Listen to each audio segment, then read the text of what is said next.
Saudara, Partai Demokrat membantah misinformasi yang menyeret nama Presiden ke-6 Republik Indonesia Susilo Bambang Yudhoyono dalam kasus ijazah Jokowi. Melalui pernyataannya, Ahmad Khoirul Umam, Kepala Badan Riset dan Inovasi Strategis Partai Demokrat, membantah SBY jadi dalang di balik kasus ijazah Jokowi.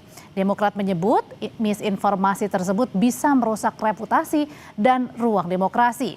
Karena itu Demokrat akan mengambil sikap tegas terhadap politik fitnah karena jika dilakukan pembiaran maka tatanan demokrasi tidak akan sehat.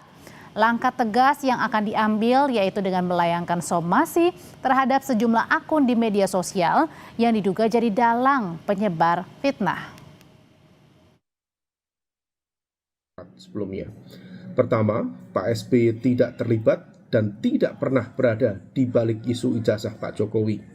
Dan disinformasi semacam ini tentu sangat berbahaya karena bisa merusak reputasi dan juga ruang demokrasi. Tentu di fase awal adalah langkah somasi, yaitu teguran atau peringatan hukum secara tertulis kepada pihak-pihak yang menjadi aktor di balik akun-akun media sosial tersebut. Mereka yang dianggap menyebarkan fitnah kemudian melakukan perbuatan melawan hukum seperti ini, dan langkah somasi ini tentu ditujukan untuk meminta pelaku menghentikan perbuatannya, kemudian memberikan klarifikasi dan juga permintaan maaf, sekaligus juga ini menjadi sebuah peringatan keras. Kalau misal kemudian masih berlanjut, tentu ini akan berproses menuju proses penegakan hukum selanjutnya di ranah pidana. Lebih dalam terkait dengan somasi Partai Demokrat terkait fitnah terlibat dalam kasus dugaan ijazah palsu Presiden ke-7 RI Joko Widodo, setelah hadir bersama kami, bersama dengan Kepala Badan Riset dan Inovasi Strategis Partai Demokrat, Ahmad Khoirul Umam. Mas Umam, selamat malam. Selamat malam, Mbak Audrey. Jadi saya mau penegasan dulu nih, jadi Pak SBY dan juga Partai Demokrat ini masih pikir-pikir atau sudah mensomasi nih pihak-pihak yang kemudian diduga ini mendiskreditkan citra dari Pak SBY? Ya, Mbak Audrey, proses somasi sudah mulai dijalankan karena bagaimanapun juga itu adalah langkah tegas dalam konteks tabayun sekaligus juga klarifikasi secara hukum, sehingga dalam konteks itu adalah peringatan keras secara tertulis dalam proses hukum diberikan, dengan harapan tentu yang bersangkutan akun-akun yang tentu dalam sistem ini kita harapkan juga Komdiji dan lain sebagainya memiliki sistem yang bisa mendeteksi secara akurat siapa pihak-pihak yang berada di balik akun-akun tersebut, dan kalau misal kemudian itu sudah didapatkan secara clear, proses somasi berjalan, dan kalau misal tidak ada respon secara positif, tentu proses hukum akan dijalankan. Tapi kenapa sih harus memilih somasi, Mas Umam? Ini kan mungkin suara-suara dari masyarakat aja, suara-suara dari netizen. Saya pikir sangat berbeda. Polanya begitu terlihat ya, artinya dalam konteks ini sumber fitnah dan juga pola disinformasinya sangat berbeda. Ini bukan sesuatu yang sifatnya genuine dari masyarakat, tetapi sebuah pola fitnah yang memang disebarkan secara masif oleh akun yang memang kategorinya anonim di media sosial. Dan ini kalau kita cermati memang prosesnya dan juga karakternya cenderung terkoordinasi dan juga berulang. Nah, oleh karena itu kita mencermati ini, disinformasi ini cukup berbahaya karena bisa merusak tadi reputasi juga ruang demokrasi. Jadi sangat karena mengganggu sekali. Kita melihat proses itu dan juga mengambil sikap diam, Mbak Audrey. Oke, jadi Pak SBY ini merasa sangat terganggu sekali, Mas Umam. Iya, terganggu karena kekhawatiran kalau misal kemudian diam itu kemudian dimaknai oleh masyarakat yang begitu mudah mengkonsumsi materi-materi yang tidak mendidik seperti itu kemudian sebagai sebuah bentuk pembenaran, tentu itu sangat tidak mendidik. Maka pembiaran kalau misal kemudian mendiamkan itu juga bisa menciptakan presiden yang saya pikir tidak begitu baik untuk ruang demokrasi kita. Artinya apa? Membiarkan ruang politik fitnah menjadi normal. Nah, ini yang kemudian proses pembelaan ini betul-betul dalam konteks di satu sisi memang ada aspek reputasi, bicara kehormatan, tetapi juga ada ruang pendidikan politik yang juga harus dilakukan, bahwa di dalam konteks ini kebebasan berekspresi tetap memiliki koridor yang kemudian memiliki fatsun yang clear di dalam berdemokrasi, kemudian dalam konteks penegakan hukum, dan kemudian harus ada patokan yang dijadikan sebagai ruang dalam kita berekspresi di situ.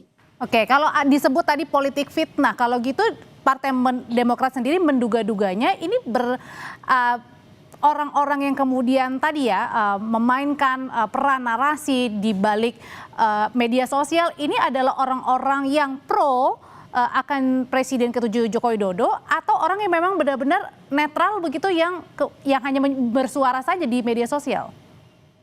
Kita tidak melangkah sampai spekulatif sejauh itu, karena itu nanti menjadi ruang yang lebih jauh lagi. Tetapi bahwa akun-akun yang kemudian berkembang, kadang juga merebak secara sporadis, memang angkanya, view-nya tidak terlalu besar. Kadang itu ada yang sampai ribuan, bahkan di angka 10.000, dibanding dengan angka-angka yang pemberitaan mungkin bisa sampai jutaan dan lain sebagainya. Tetapi sekali lagi bahwa fitnah itu kalau misalnya kemudian dibiarkan, dia kemudian bisa menjadi sebuah menjelma menjadi kebenaran baru yang kemudian tentu tidak mudah untuk kemudian diklarifikasi. Nah, di dalam konteks ini adalah bagian dari civic education kita, bahwa negara harus diatur dengan rule of law, bukan rule of noise atau rule of rumors. Nah, oleh karena itu informasi palsu bisa lebih cepat dari peredaran fakta, dan kita ingin memangkas rantai itu. Nah, ini adalah bagian dari ikhtiar sekaligus juga klarifikasi supaya kemudian asumsi prasangka yang berkembang yang tidak produktif secara politik, secara demokrasi bisa segera dihentikan, dan kemudian kita melangkah pada hal-hal yang jauh lebih produktif ke depan. Tapi Mas Umam, selain mensomasi begitu, apa pembelaan dari Partai Demokrat ketika tadi Mas Roy Suryo ini kan dekat sekali dengan Partai Demokrat, kemudian juga ada kuasa hukum Mas Roy Suryo, salah satunya Pak Denny Indrayana yang juga adalah Partai Demokrat, kemudian belum lagi beberapa kader-kader Partai Demokrat juga mendorong nih agar dibuka saja ijazah yang supaya clear, supaya jelas ini tidak ada lagi tudingan-tudingan ijazah palsu atau dugaan ijazah palsu Pak Jokowi. Satu hal yang pasti dalam konteks ini Mas Roy Suryo bukan menjadi bagian dari Partai Demokrat.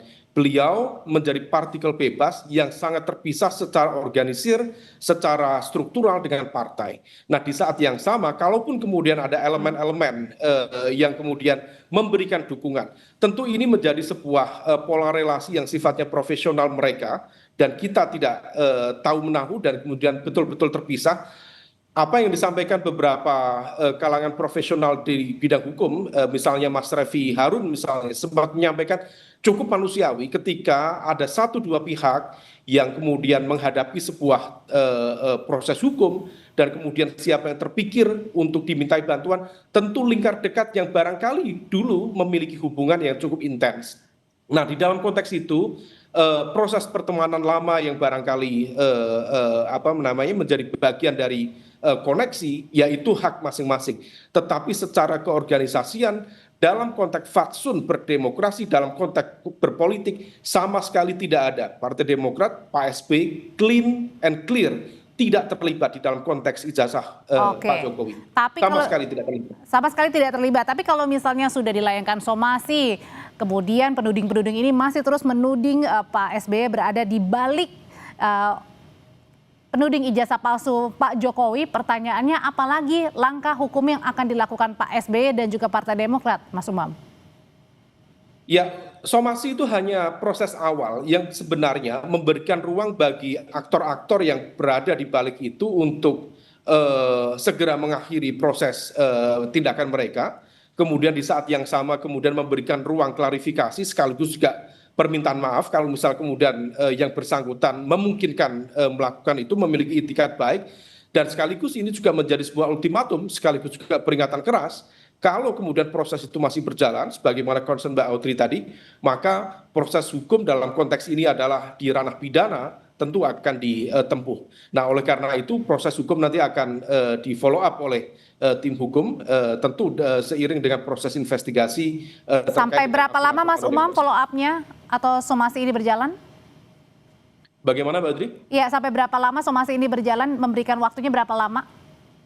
Kita tidak membatasi dalam konteks time frame yang kaku, tetapi proses ini kita gulirkan secara secara natural. Bagaimana kemudian nanti respon reaksi dari pihak-pihak tertentu tentu akan kita tanggapi dengan baik. Oke. Yang pasti dalam konteks ini sikap dan juga ketegasan dari Pak SBY dan juga keluarga Partai Demokrat disampaikan kepada publik untuk memberikan klarifikasi, tabayun, sekaligus juga penegasan bahwa kita sama sekali tidak terlibat di dalam konteks isu itu dan jangan dibawa-bawa untuk masuk ke ranah isu-isu yang sama sekali tidak produktif dalam konteks demokrasi dan juga perdebatan politik ke depan. Kepala Badan Riset dan Inovasi Strategis Partai Demokrat, Ahmad Khairul Umam, terima kasih sudah berbagi pandangan malam hari ini di Sapa Indonesia Malam, Mas Umam. Terima kasih, Mbak Audrey.